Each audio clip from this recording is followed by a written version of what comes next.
Senior junior দ্বন্দ্বকে কেন্দ্র করে নোয়াখালী সদর উপজেলার দাঁতপুরে ছেলেকে বাঁচাতে গিয়ে কিশোর গ্যাংয়ের হামলায় প্রাণ গেল কৃষক দলের স্থানীয় সভাপতি মোহাম্মদ সেলিমের। শনিবার সন্ধ্যা 6:30টার দিকে দাঁতপুর ইউনিয়নের 4 নম্বর ওয়ার্ডের গৌরীপুর গ্রামে এ ঘটনা ঘটে। নিহত সেলিম ওই গ্রামের মৃত শাহজাহানের ছেলে এবং স্থানীয় 4 নম্বর ওয়ার্ডের কৃষক দলের সভাপতি ছিল।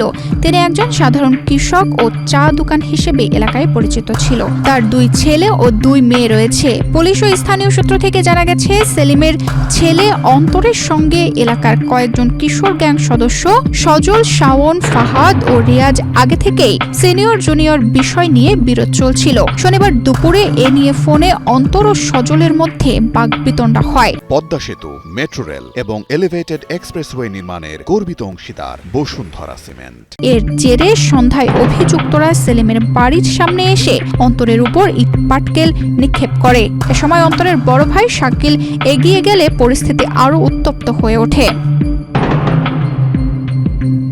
শোরগোল শুনে নিজের দোকান থেকে বের হয়ে ছেলেদের রক্ষা করতে এগিয়ে আসে মোহাম্মদ সেলিম। অভিযোগ রয়েছে, তখন হামলাকারীরা তাকে ঘিরে ধরে বেধড়ক মারধর করে এবং মাথায় গুরুতর আঘাত করে। এতে তিনি ঘটনাস্থলেই অচেতন হয়ে পড়েন।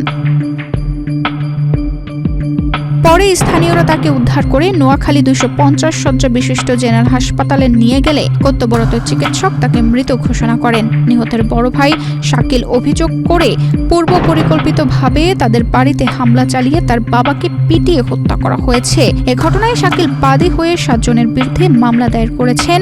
পুলিশ রাতেই 4 জনকে আটক করেছে। স্বজন, এলাকাবাসী এবং কৃষক দলের নেতারা এই হত্যাকাণ্ডের দ্রুত ও সুষ্ঠু বিচার দাবি করেছেন। তানজিদা রহমান, ইনায়া, বাংলাদেশ প্রতিদিন।